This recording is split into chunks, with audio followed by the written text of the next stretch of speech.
If the stars were made to worship, so will I. Week 32, Day 4.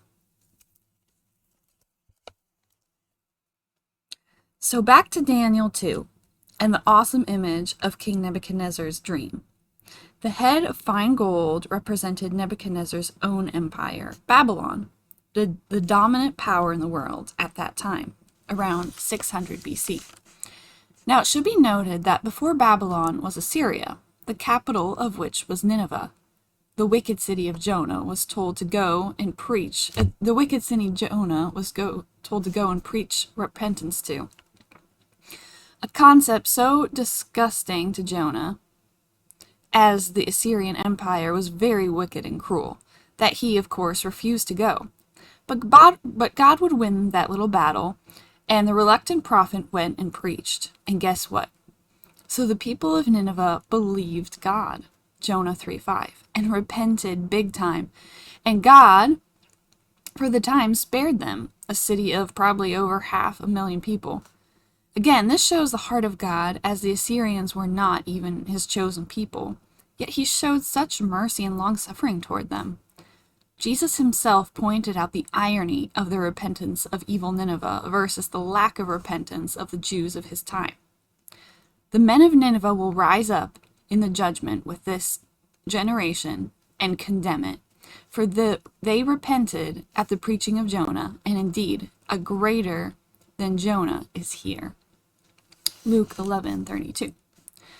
My point is that God used Assyria for his glory, and he would have used them more had their repentance been sustained. But it was not. Therefore Babylon, under King Nebuchadnezzar, would subsequently be the dominant power, the head of fine gold.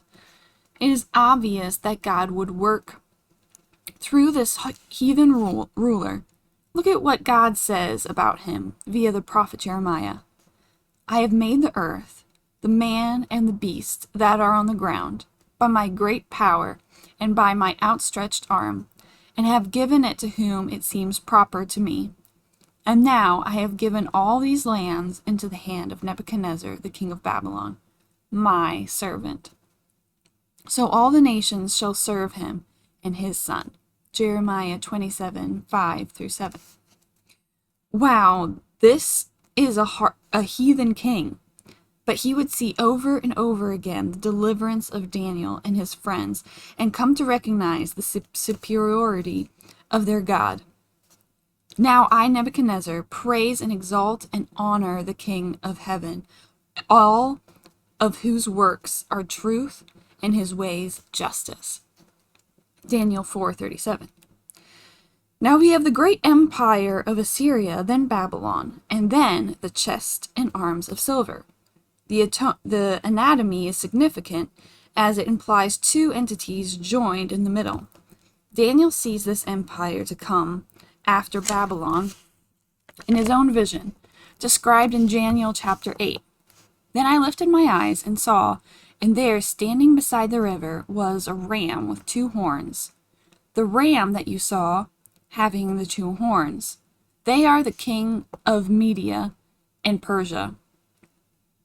Daniel 8:3 and verse 20. So this is clearly the Medo-Persian Empire, one of whose emperors, in particular, Cyrus, is mightily used by God.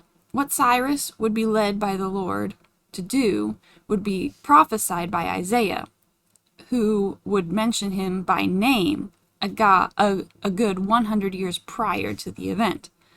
Who says of Cyrus, he is my shepherd, and he shall perform all my pleasure, saying to Jerusalem, you shall be built, and to the temple, your foundation shall be laid?